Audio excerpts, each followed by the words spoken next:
Hello, and welcome to today's Soul Strong Sunday. I almost forgot what I call it. Today, we're talking about how losing your mind can lead to natural weight loss. If you've been following me this week, we have talked all about weight loss and the body and creating a food altar and how respecting and honoring food and our body can end mindless eating.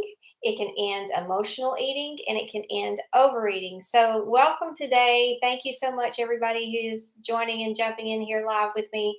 We are live here on Instagram at Angie.Johnsey, and we are also live on YouTube at tidymind if you would like to watch in either place, or if you want to catch the replay somewhere else, you can find it in either of those places. You can also go to Facebook, Angie Johnsey Coaching, and find it there. So here we go. Let's get into this content today. I'm really excited about this.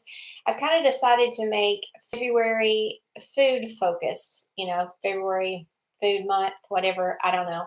But I know this is a big topic and it's something that has baffled us all. Like, what is it? What do we need to tap into that can lead to natural weight loss? Not starving ourselves, not depriving ourselves, not having to constantly focus on, okay, I can eat this, but I can't eat that, and I have to have this diet and I have to have that diet, and I'm going to start on Monday. All the stuff that we have all done, we've all done it, no matter what your size. I don't know many women, that can say that they have never tried a diet or never tried to get smaller or never tried to get more fit or more toned or whatever. But what I want to talk about today is, yes, food can be considered an addiction. Yes. The answer to that is yes. So what I want to talk about today is how we can tap into a space where losing weight and maintaining a natural weight becomes something that is just natural to us. Sorry to use that word so much, but it is natural. It's natural weight loss. So let's get into this and we're going to talk about two different spaces, and then I'm going to give you some things to focus on. We're going to talk all about the things that I posted on this week. If you missed those, go back and look at those. There's recordings there. There's things that you can read. Go back and look at those, but I'm going to go over all of those today in this live. So welcome to your session. Let's get started and get on with this. Okay, you ready? So we're going to talk about the two spaces. If you have followed me for any amount of time, you've heard me talk about the tidy mind, okay, and the tidy mind house and the blueprint of the tidy mind house. So basically, we all have a voice in our head. We have a voice in our head that we call the roommate. In the tidy mind course, I called it the DJ judge. Is judging everything, analyzing everything. So for this talk, I'll probably just say the mind, or I'll just call it the mind. Okay, so that is the voice in your head. All right. So you got the voice in your head that is talking and chattering and judging and analyzing and wanting this and wanting that, and I need more of this and more of that, and it's never enough, all that good stuff. So that exists inside what I call the tidy mind house. The tidy mind house teaches you how to determine what your mind's habits are. All of our minds have habits and tendencies. And a lot of that can be based on the body shape that you're in. The more you know about your own mind and the tendencies that it has and the places that it drags you off into and traps you in, and the fears that it uses against you to tangle you up and get it sucked in and trapped in the tidy mind house, the more you know about you and the mind, the voice that you are dealing with, the more empowered you become to then step outside of that tiny mind house, trapped in fear with the mind, and step into a new space and live from that space. And I'm going to tell you what that space is in just a second. But let's go back to the tidy mind house. So why do we want to do this?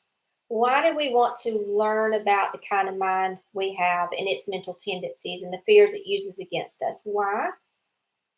Because whatever it is trapping you inside of and trying to get you to protect some identity that it has decided that it needs, or whatever it's trying to avoid, or whatever, it controls your actions and behaviors, and that includes eating. When you are living inside the tidy mind house, being drugged into the attic, worrying about the future, being drugged into the basement, having regrets and shame and guilt all about the past, when you are living in the main level in the people room, and your mind is constantly talking to you about people and what they're doing and what she's doing and what I'm doing and what everybody's doing, when you're living there, it is in some way controlling your behaviors. And if it's taking you down into the basement, you're going to be feeling a lot of things like anxiety and depression and sadness and guilt and shame. And you're going to want to be comforted. So the mind will use food to comfort you. If the mind is trying to uh, play in pleasure, we talked about this last week on the live. If it's trying to play in pleasure, which it does both in the dark and in the light, it plays in pleasure also, it will use food also. Oh, this feels good. I want this, and I want it when I want it, and there is no order or structure. The mind sees it. Oh, that looks good to eat. Let me eat that. There's no discipline or structure or respect or honor or any of that in this space. It's I see it, I want it, I'm going to eat it. And sometimes it can even make you have an attitude about that. It's like, you're not going to deprive or cheat me. I'm going to eat what I want to eat when I want to eat it. And then it drags the body into this. The poor body is just along for the ride, correct? The body has no choice in that. So the mind just, whatever, whenever, has no food morals, as I talked about this past week, has no food morals at all. It's whenever, wherever, however much I want, whenever much I want it. I love it. I love food, so I'm just going to eat it. I'm just going to eat it. That's the mind's idea. When you're living in the tidy mind house with the mind, that's what it's going to do. And how dare you tell it can't have something? Tell me what I can have and what I can't. I'm going to do what I want to do. Does that sound familiar? Does that sound like anybody's voice in their head at all? It's like, don't limit me. I'll eat what I want, right? It gets quite the attitude. But then it drags this body along for the ride, and now the body is at the mercy of this mind, and it's controlling the behaviors.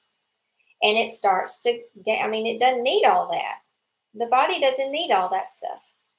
The body actually, when you step into this new space that I'm about to talk to you about, yeah, and then you feel better. When you step into this new space and you start feeding your body from that space, you start realizing, oh, wow, my body actually doesn't require that much food at mealtime. I'm kind of shocked.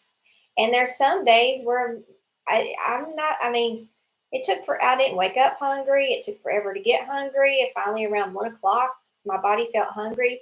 Your body is so intelligent, and it knows what it needs, when it needs, on what days, depending on what it's going through. But if you're living in your tidy mind house with your mind, you don't have any choice over any of that, because the mind is in control. And the mind is telling you what to eat, when to eat, how to eat. It is in control of your whole eating process. That's why when you start, you look in the mirror and you don't like what you see, or the mind doesn't like what it sees, and it starts attacking you over that. And then you're like, okay, I better do something about this. And then you try to change. It's not going to work, because the mind, you're still living in the tidy mind house with the mind. And the mind still has the same attitudes, the same beliefs, the same, I want this when I want it. There's no self-discipline. There's nothing there that you can use to actually set these new behaviors into motion. You're up against a force that you're not strong enough.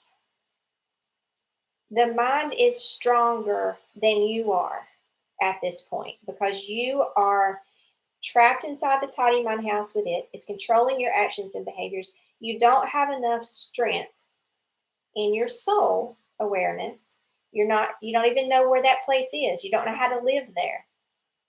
You don't know how to control your actions because you're possessed by this thing that is controlling everything.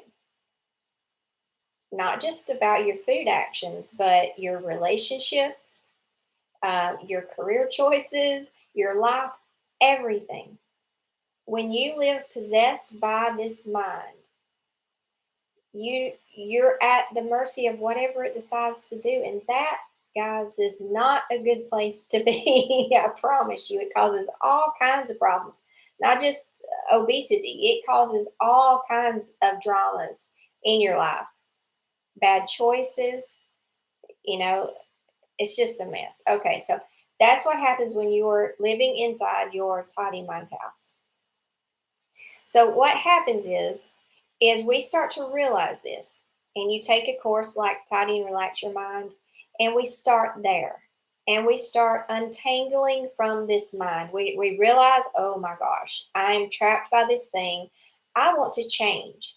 I want to do something different, but I'm not strong enough to do that different thing yet because I'm still tangled up with this thing. So the more you get to know about your mind, what it thinks, how it behaves, the habits it has, the rooms it drags you off into, the traps it sets for you, the things it uses to lure you into fear, the more you learn about that, then the more you're able to see what it is doing in that moment and say, oh, I see what you're doing, mind. I see how you're trying to control my behaviors. I see that now. I see you. I see you. And now I'm going to start to separate out. And y'all, this is a process. This is just like you don't gain all this muscle mass over your body by going to the gym one time. This is a spiritual growth, soul growth is a process, and that is what we're talking about here today.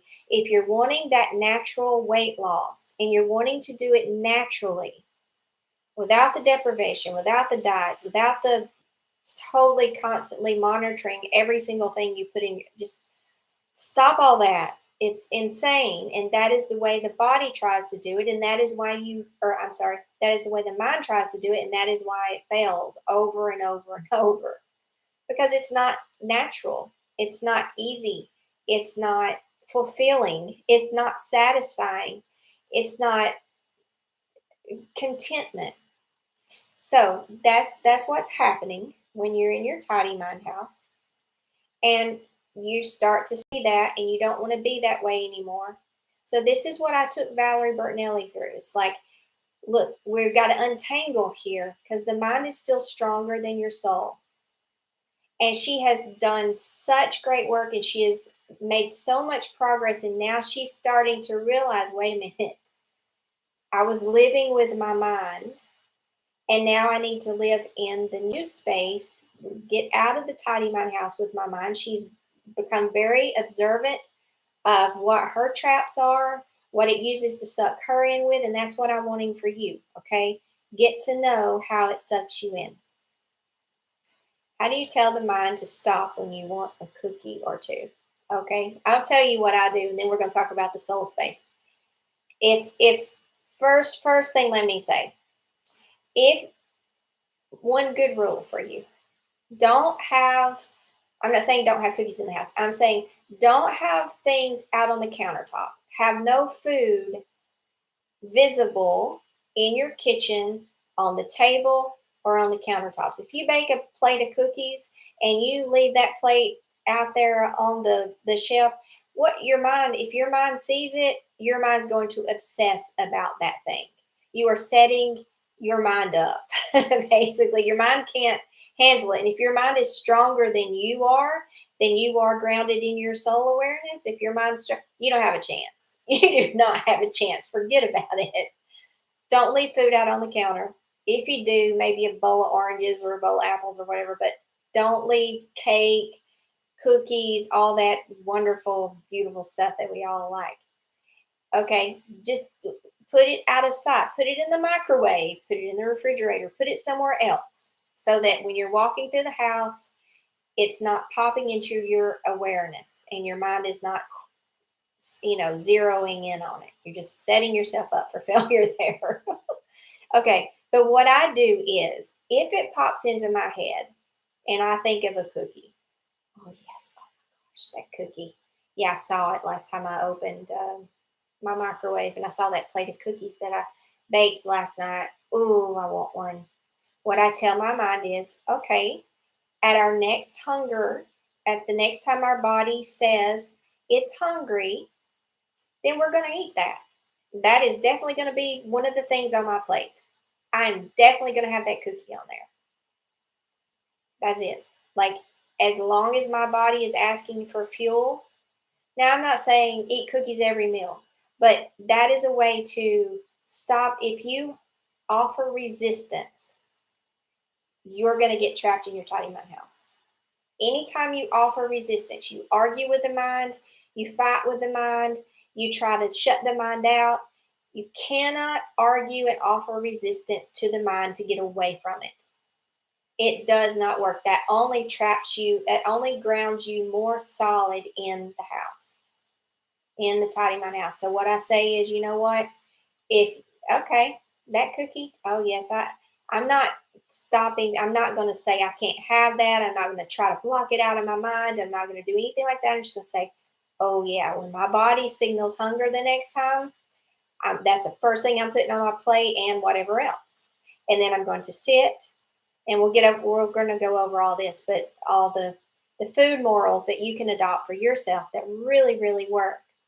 But you have to be, it doesn't work if you don't have the soul strength first.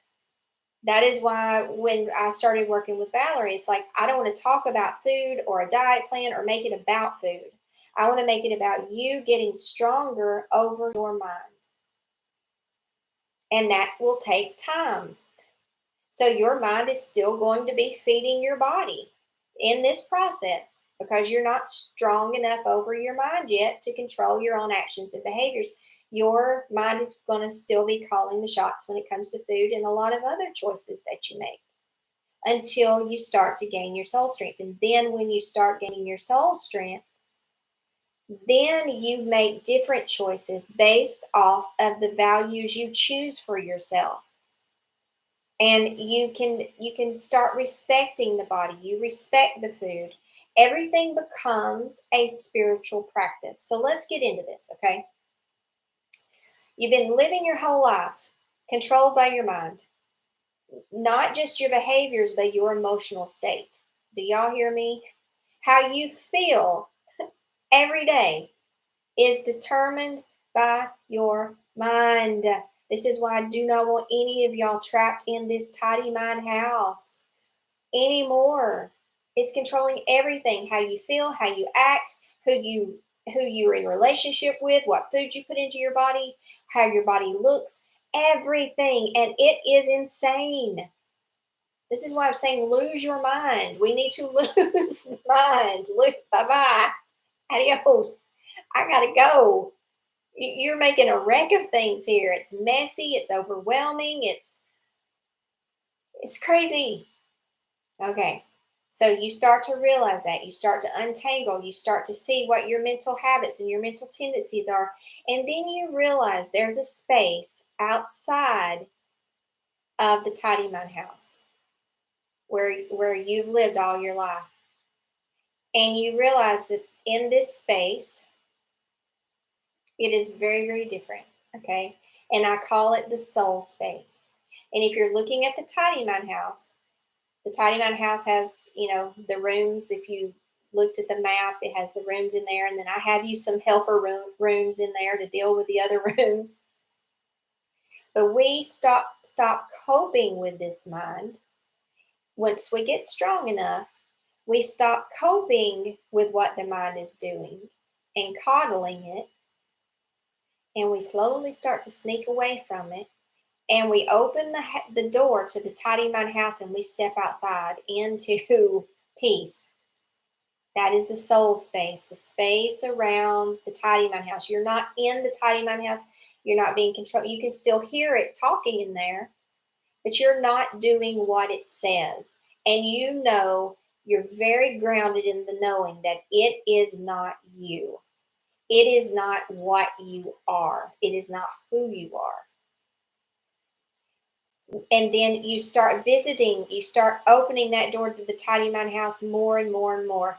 It's like living with an impossible roommate, and you're like, I gotta get it. This thing is killing me and destroying my life. Where is the door? This is usually when we start asking God for help. We start praying, and God, or whatever your belief is, shows us the door, sends us some angels, and says, "Come on, here's the exit. Come to me. Come outside of this tidy mind house." Okay, and then you start to notice things that you didn't notice before. You start to live in a space of awareness, in a space of presence, and everything becomes much more simple. There's not all this thinking, there's not all this confusion, there's not all of this overwhelm, there's not all this excess of anything. Everything just starts to kind of like, you need less. You realize you don't really need a whole lot of anything in your physical world to be okay and to have what you actually need.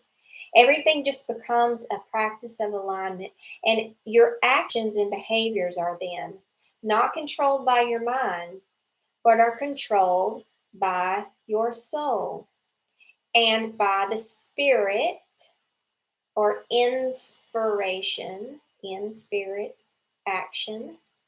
Okay, let's break that down. Inspiration, in spirit action, inspiration. Do you see how that's the same thing? You are in your soul, and action becomes inspired. It's not something you sit and you fuss over and you think about and you try to figure out, and oh my gosh, what am I going to do next? And it's not that. You're just maintaining your peace. You're just maintaining your balance, and then you're inspired. So I want to share with you some of the things that I have been in when it comes to my body and caring for my body, and this is leading to natural weight loss. I'm not trying. I'm actually enjoying this process so much because it has become part of my spiritual practice, meaning yes, thank you, JSG. I'm living outside of my tidy mind house more consistently now than ever before. For a long time, even though I knew this stuff, I still had those lures from inside the house that my mind would use and suck me back in. And then I'd stay in there for a couple of days, and then I'd be back out, and then I'd come back in and back in. But right now, I'm consistently staying outside this tidy mind house into my soul space. And in that space, I am being inspired into looking at my body from the way my soul looks at my body, not the way my mind looks at my body. I've also been inspired to look at my food the way the soul looks at food instead of the way the mind looks at food. The mind uses it for all kinds of things that it's not meant for. The mind totally disrespects food. It is very disrespectful of most everything. The soul, when you make things a spiritual practice, it becomes very, everything becomes thoughtful, meaningful. I want this to mean something. This is something that I'm using to center myself, to come into peace, something that supports my peace and order in my life Overeating, mindless eating, emotional eating does not support peace and order in my life or in my body. Okay, let's go over this before I get, y'all know how I get. All right, so I'm just going to read to you the post, and you can go back if you want to. If you are taking the Soul Strong course with me for $4.99 a month, if anybody's interested, it's on tidymind.teachable.com. If you are already in that course, if you want to follow along with me, it's in the journal entry from February the 8th, 2022, called Natural Weight Loss and Soul Growth. This was also published on Instagram. You can scroll back through my profile page if you want to read it for yourself. What is living with your mind doing to your body? For many of us, when the mind is in control of our food consumption, we gain weight. Can adopting food morals help with weight loss? And if yes, how? Adopting food morals can result in weight loss because it ends mindless eating, emotional eating, and overeating.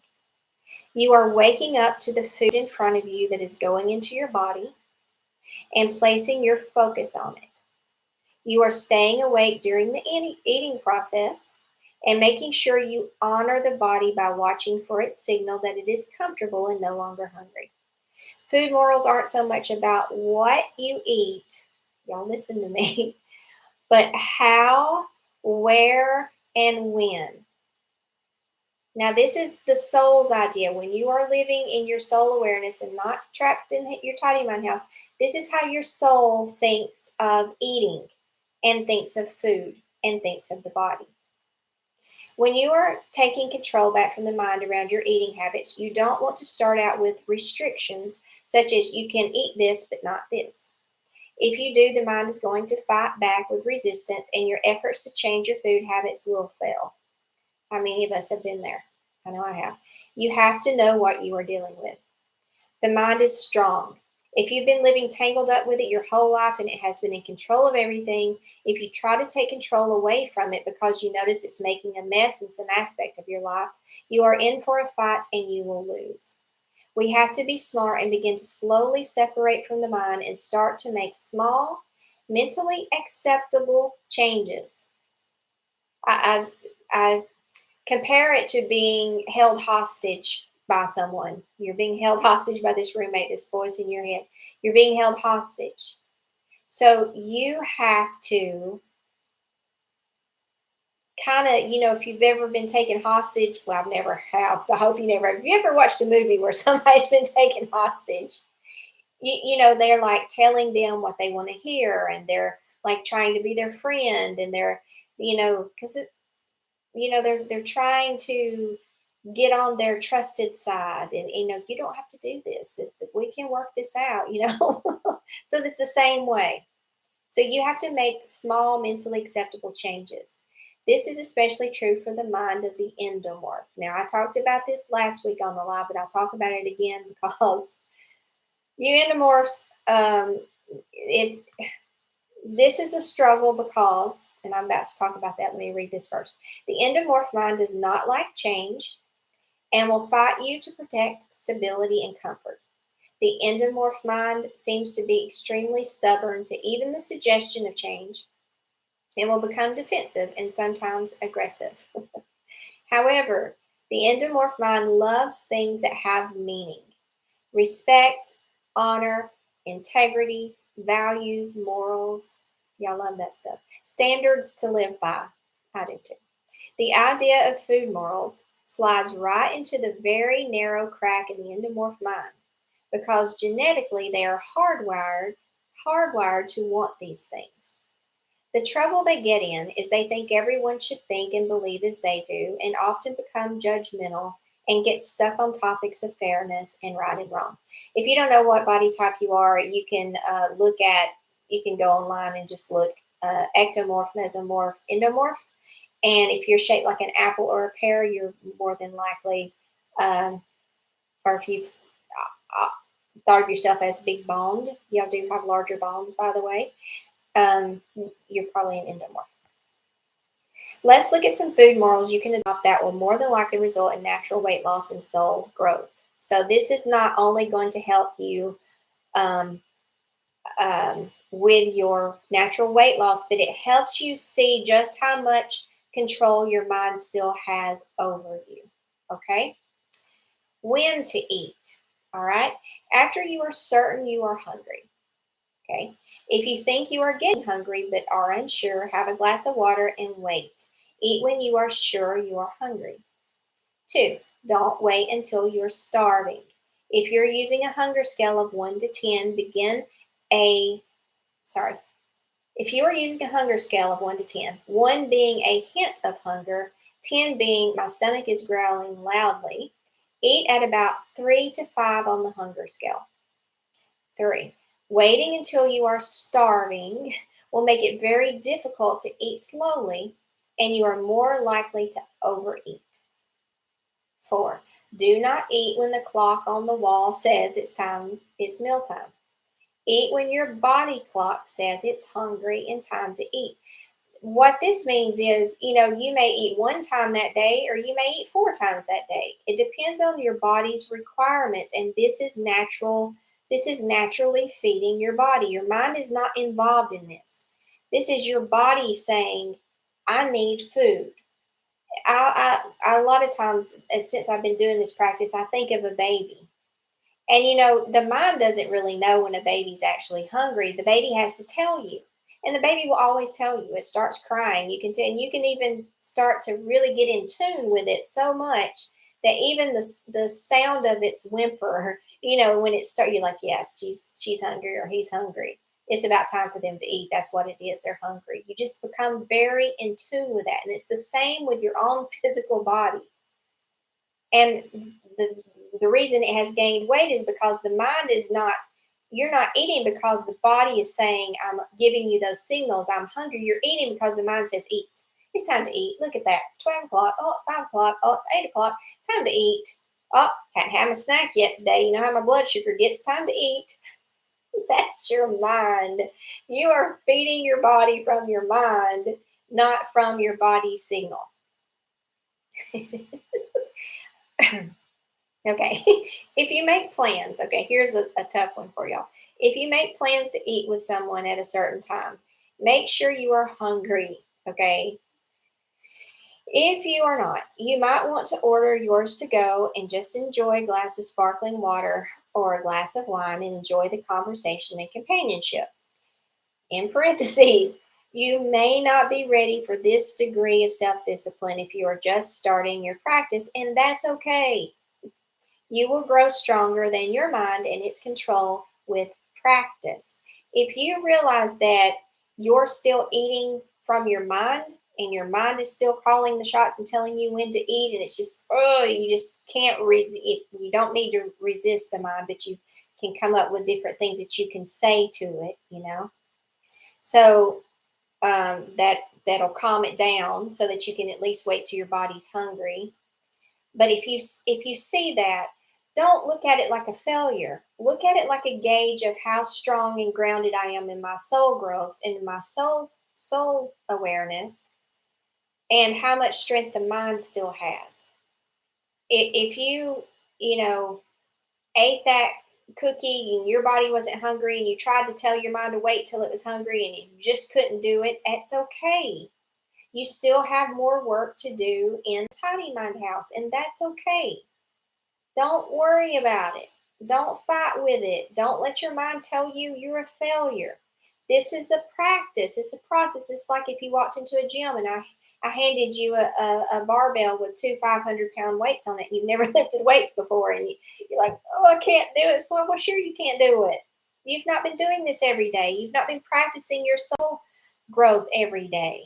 You've not been focused on your soul and how your soul interacts in the world and how your soul does things. You don't even know there is a soul space.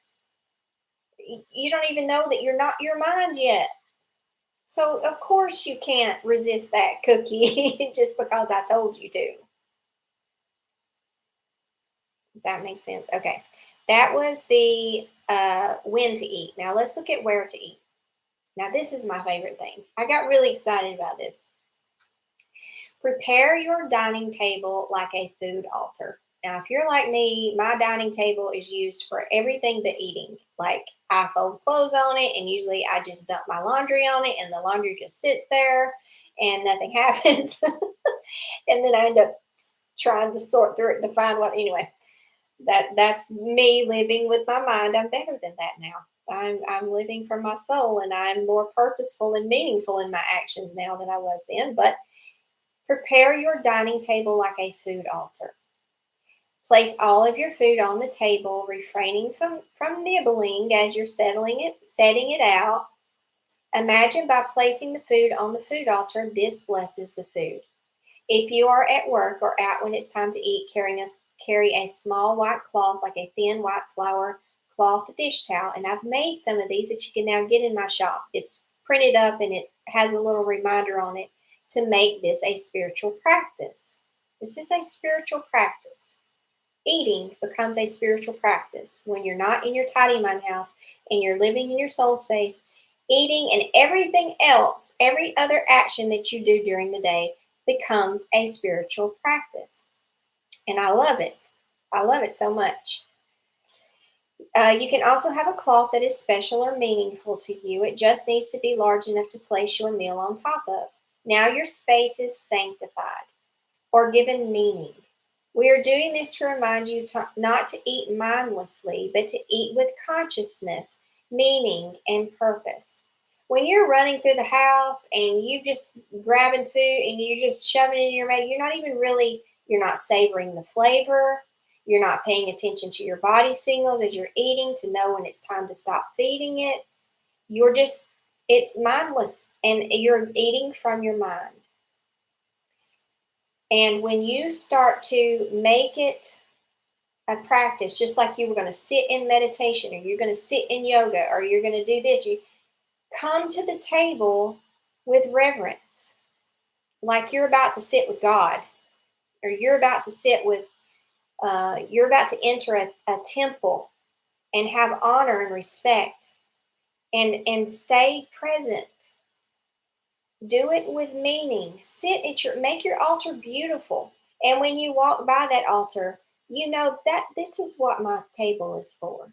This is what my food altar is for. This is where I bring my body to honor it and respect it. And this is where I bring my beautiful food to be so grateful for it, and to look at it and to savor all the flavors of it, and to take my time with it, and to leave the food in my mouth for as long as I can, and really pay attention and leave whatever my mind is talking about out of this. This is a practice for you. This is something you're doing to grow stronger in your soul. You're using food to grow spiritually, instead of letting the mind just cheapens everything, doesn't it? It just takes the meaning and the purpose out of everything. And it makes everything so unconscious and mindless and meaningless, and you're just doing it to be doing it, and you don't, half the time you don't remember doing it. Oh, I just ate that brownie. I didn't remember eating it. I was sitting here watching TV, or I was scrolling through Instagram, and I didn't taste it. I don't remember eating it. Oh, let me go get another one. Let's try that again. Like you're not paying attention to this beautiful food. Make it meaningful. Do it with purpose. How to eat. Slowly and with focus. Enter a state of reverence as if you are entering a sacred temple and are about to be in the presence of God or whatever deity you spiritually respect. Put your fork down between bites. Chew your food thoroughly. Use a timer set to 15 minutes and try to stretch out eating for 15 minutes or until you receive your body signal of satisfaction. I love this so much, and I can't wait to feel that body signal of hunger now.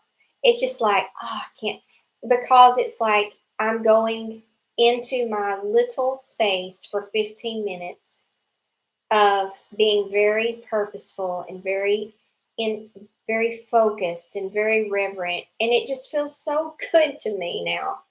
And so food has taken on a whole other meaning. It's not what it used to be when I was living in the tiny mind house and eating from that space. And I'm noticing natural weight loss because I'm not the mind. When you're living in the tidy mind house with the mind, it will feed your fat cells, meaning you're not hungry. So everything you put into your mouth when you eat and your body doesn't want it, the body says, okay, well, I got to do something with it. I'm going to go store it in my fat cells. When you eat from your soul, you feed your body, and you feed your body just the right amount that it needs at that specific time. And then you go on with it. Then you go on about your day. The more you use this practice around food, you will begin to learn your body. My body usually wants to eat 4 times a day, usually around the same time, give or take. This has taken all of the guilt and shame out of it. I used to go through the day like a lot of people do, is like, oh, I was really bad today. Oh, I ate that. Even one little thing that I ate that was sweet or that had sugar or that, oh, I've ruined the whole day. I've just ruined it all. And so then, of course, I've already ruined it. So let's just go for it. Let's just go ahead and eat everything then. That's ended. This has given me so much control, and I want to do it.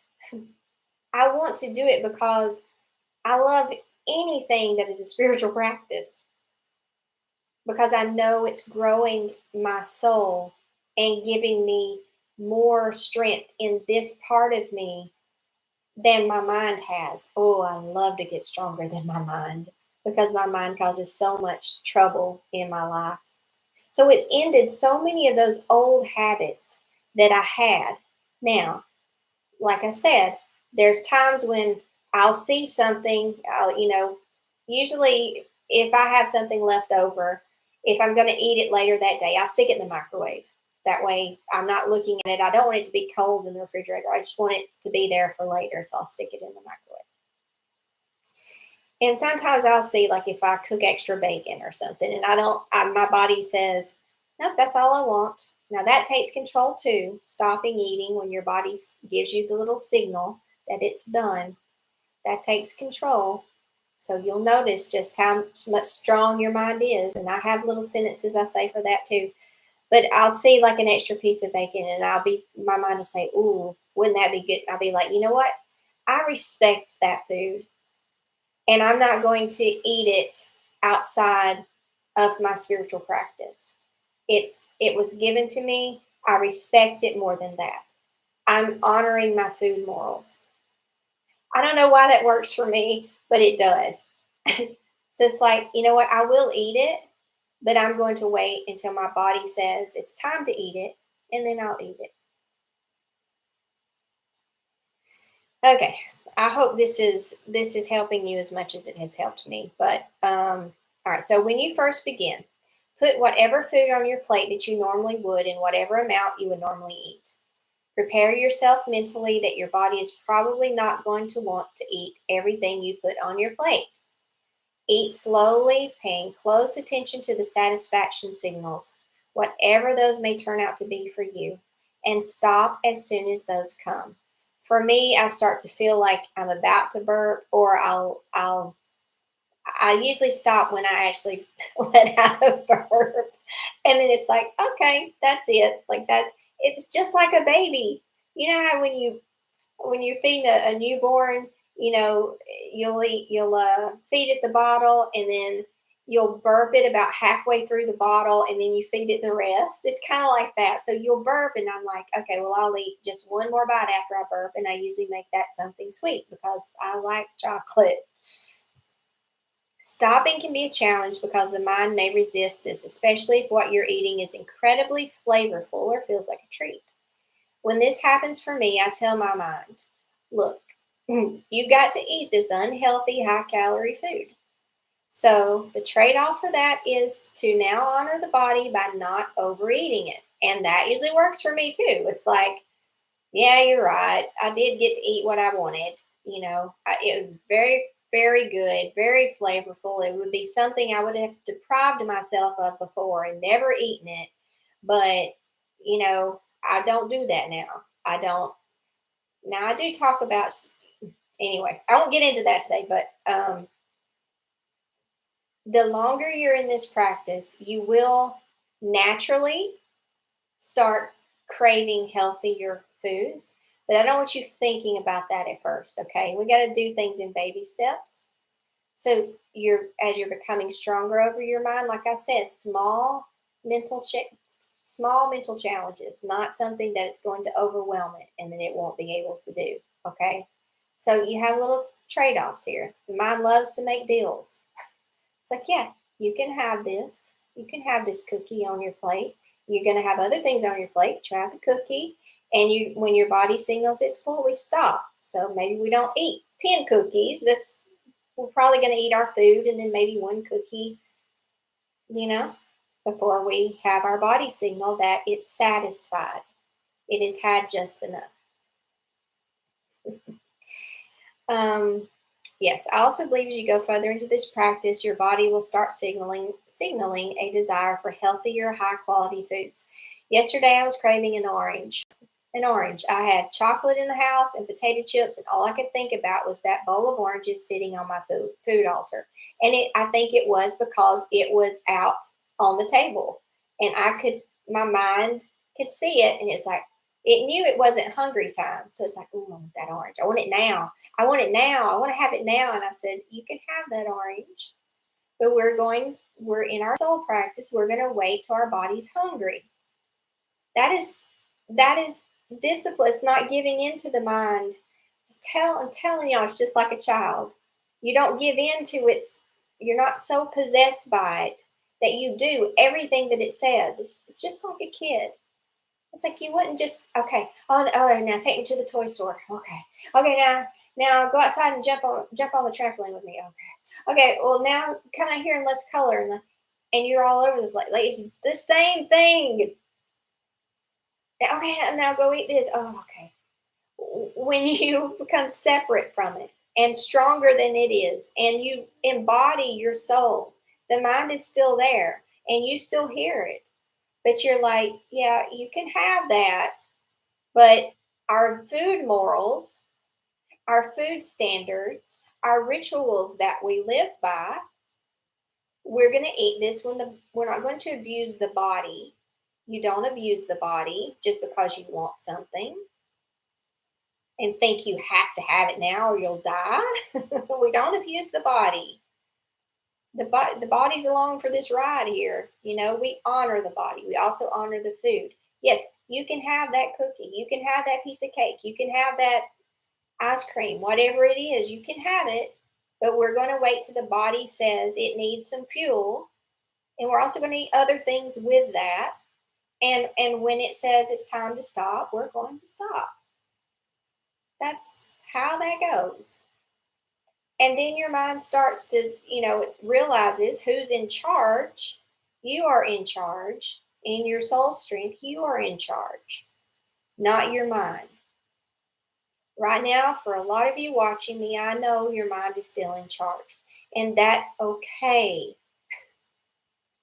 I don't want you to let your mind beat you up about that or be upset about that or get all worked up. It's okay. We all start there.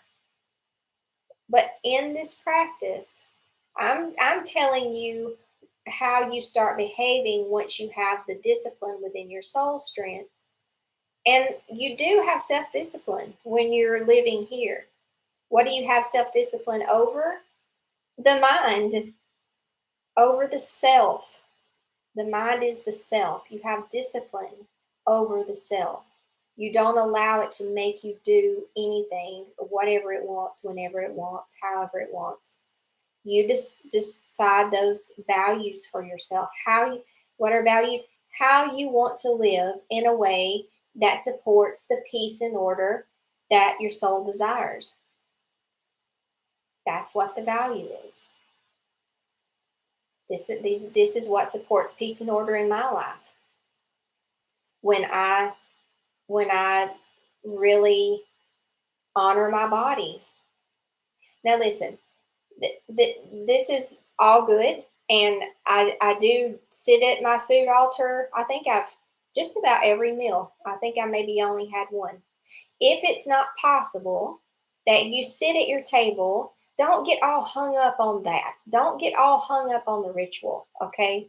What's important to remember at those times is, okay, I'm feeding the body, focus.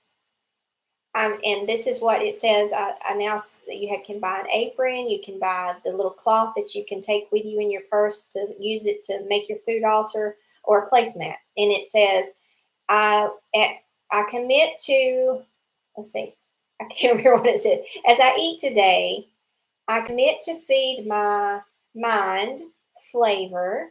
That's through letting the food sit on the tongue and just enjoy every bit of it. I feed my body fuel, and I feed my soul focus. So, if the most important thing to remember is that focus.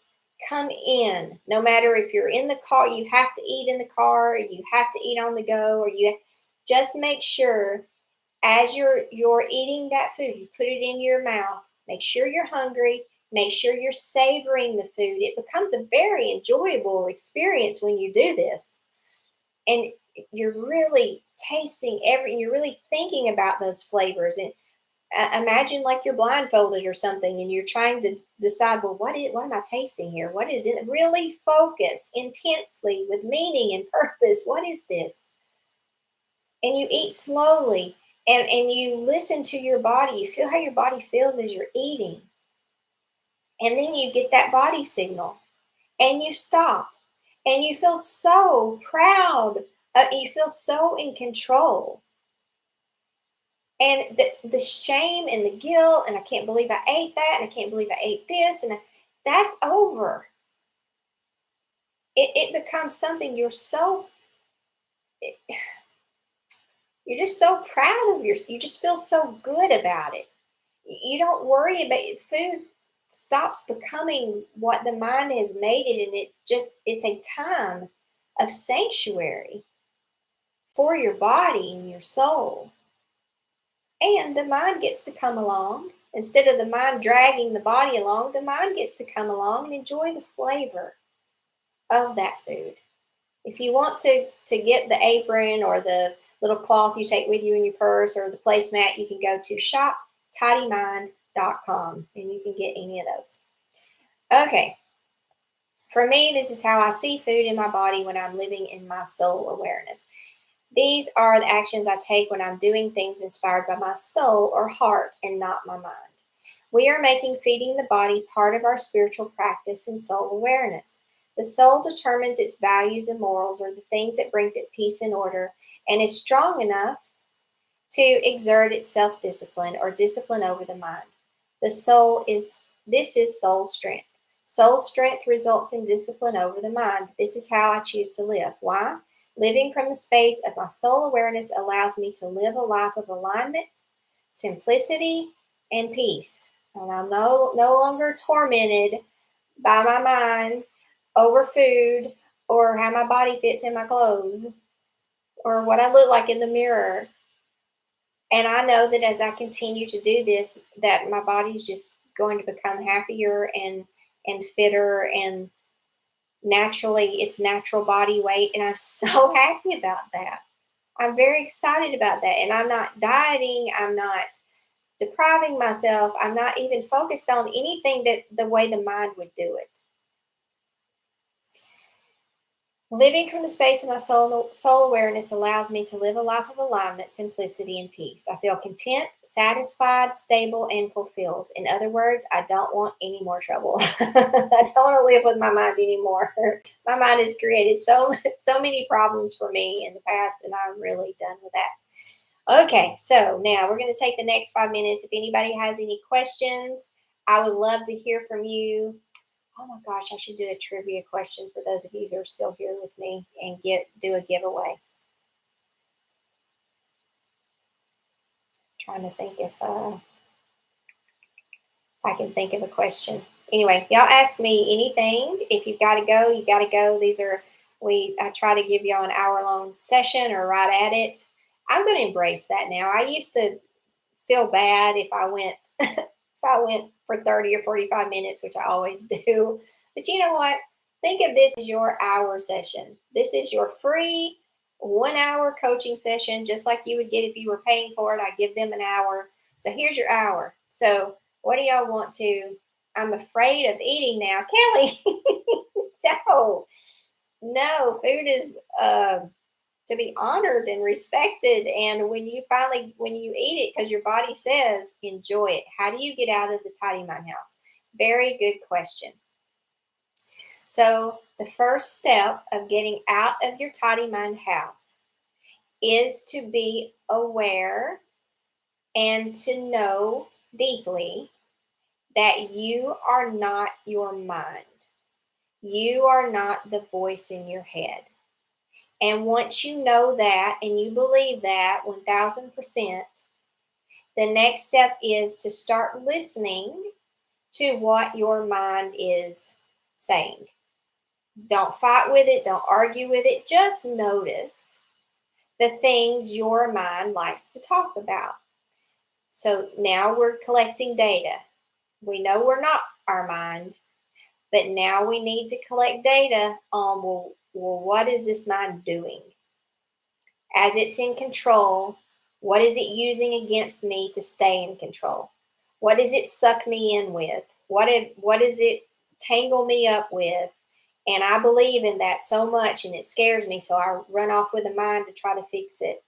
Listen, the mind will try to fix everything. It has a solution for everything. It never works. And if the mind tries to tell you it knows how to get this, this, and this, it doesn't. It's like if the mind promises you something or says, come with me and I'll take you there, or don't you want this, or don't you want to go get this, or say no, thank you. It's not that you don't want that thing. Say it's trying to take you to peace, okay? And it pulls up in the car and it says, come on, get in. I know how to get there. You say, no, thank you. It's not that you don't want to go there. You just don't want to go there the way the mind is going to go there. First of all, it won't take you there. It's lying. It is lying. It wants to suck you in and hold your attention, and it's not going to let you back out of that car. You're not getting out of the car. You're kidnapped now, okay? Say no, thank you. No, no, thank you. It's not that I don't want the thing. It's just I'm not going with you to get it, because you don't know how to get it. You don't know where it is. And you're not going to take me there even if you did. You're going to take me on a wild goose chase, and I'm just going to be trapped with you and not get the thing that you're saying that we're going to go get. All right, I had some questions here. Let's see. How do I get out of the tidy mind house? What if you suffer from post-traumatic stress disorder and it will not let you leave the tidy mind house? Okay, so that's a deep question. I just lost my shoe. That's a deep question. And we're talking about a traumatic memory and something that is, when you have a trauma, the mind kind of it can't handle it, okay? It's almost too much for the mind to wrap itself around, and so it just kind of splinters a little bit. It just kind of goes numb, or kind of goes in shock, and it's like a bomb going off to the mind. Okay, it's like overwhelming to the mind. This is something that the mind could not handle. The mind, whatever a true trauma, was something that the mind couldn't even. It was so overwhelming, and so it couldn't take it in. It just wouldn't go. It just couldn't make sense of what it was seeing or what it was experiencing. So this is a very complicated question. So I would say take some time to work with the mind in the Tidy and Relax Your Mind course, and seeing what is needed there, but also know that you are not that mind that that during that trauma, no matter what happened to your mind during the trauma, and no matter how it couldn't take it, what you are is your soul awareness. Meaning it was there during the trauma, but it wasn't touched by the trauma. That part of you is still very intact. It's complete, it's whole, it's nothing, it's untouchable. I've told y'all that. It is untouchable. And when you can start to see that, what the mind will do is it'll trap you even after it's healed, it's recovered from the trauma. It will trap you in that diagnosis, in that event, in that memory by convincing you you haven't healed, you haven't gotten over this. This still has the control over you. You're never going to be able to do this again. It starts building stories around the trauma. So now it traps you inside the story about the trauma. And you believe it because you were there and you witnessed it, and but it's not the trauma that is causing the issues now. That's already past, and your mind is probably already healed from that. It's not the trauma causing the problems. The mind now is causing the problems by creating a story around what happened in the past. So that trauma would now exist in your basement, and now so anyway, that's a big question. It's a beautiful question. There's a lot to it, Joanne.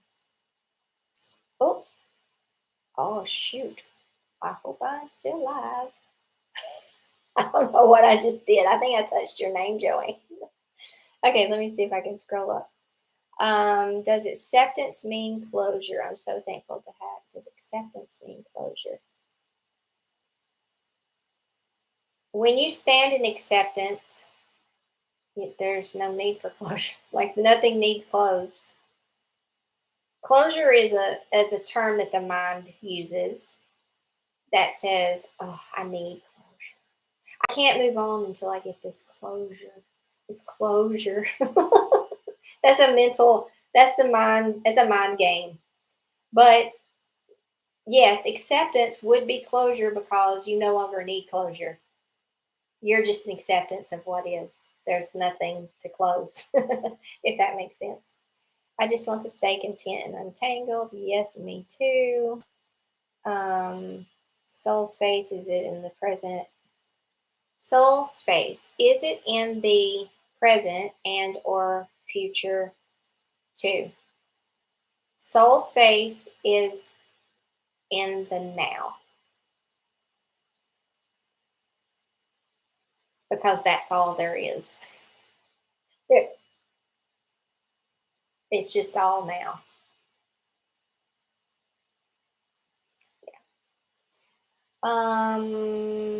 Let's see. Any other questions? Layer by layer, you get there. Thank you. No, Joanne, please don't apologize for the question. It's an amazing question. I'd like to do a live just on that. Like it's just I could talk about that for a very long time. But um, yeah, I think the thing with it is a real thing. Now, I'm not saying, oh, the mind is just making up a story and there's no trauma. No, trauma is a real thing, and it does. Um, if you've ever been through a trauma, you know what I'm talking about. And listen, a trauma doesn't have to be something, a lot of people think, oh, well, sexual abuse is a trauma and car accidents are trauma. Being in a war and seeing people killed or having to kill people is traumatic, or being around, something devastating. You can be traumatized by having something you believed was true with all of your heart and then seeing that it wasn't true. Your mind can't cope with it, can't comprehend it, it can't wrap itself around it.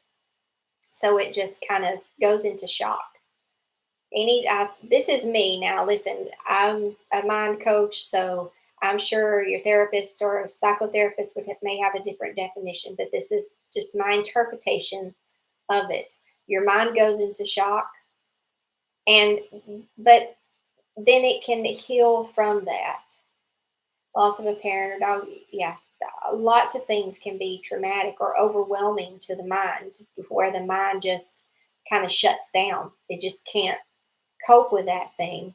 And then you'll have memories or things, sight, smell, sound, something that reminds it of that incident or traumatic experience that'll trigger that reaction in the mind again and paralyze it all over again.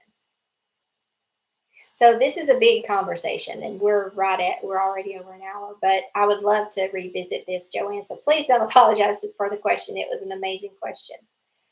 I'm just looking for closure, several boxes in the old basement. What boxes, Kelly? There's your answer. What boxes? I'm just kidding. I'll talk to you about that later. When you're in your soul space, um, no, there is no basement. There's no attic. There's no people room. It's just now and what's happening now and dealing with what's happening now. And you're free from all that. You're free from all the stories. You're free from all the pain. You're free from the suffering. You're free from the the the lower emotional. So you're very free and you're very content. And nothing has to change in your physical world for that to happen. You're at peace. You're in total acceptance of everything as it is. This is how I am right now. I'm at peace with that. This is how you are right now. I accept that 100%. Totally. I got to think of a trivia question. Y'all are still here. 25 of you are still here. Didn't go away. I'm going to think of a trivia question. Let me. Oh gosh, let me do another one day at a time. I love one day at a time. Okay, this is an easy one. So the first person, y'all are all Valerie fans, so you're gonna know this. Most of you are anyway. The first person to put this name in the comment box I will ship you direct message me your email, and I will send you whatever you pick out of the shop Tidy Mind. What did I say? Shop Tidy Mind online. I think that's what it is. Shoptidymind.com. I forgot. Please define endomorph. An endomorph is one of the three body types and is either apple or pear shaped, has larger bones, has a slower metabolism, loves to cook, loves to nurture, is the caretakers of the world, loves to have family around, has trust issues. There you go. There's your endomorph. Okay, here's the question. What was the in the apartment where Barbara and Julie and Anne all lived? There was the Fix-It Man. What was his name? On One Day at a Time, what was just his cast, not his real name, but just his character's name? On One Day at a Time. Whoever puts it in the box first, you can pick something out of the show. Yes, Kathy, good job. Kathy, I will send you. Here they all come. Everybody knows Snyder. Yeah, Pat Harrington, was that his real name? Man, he had a first name, Peter. I did not know that.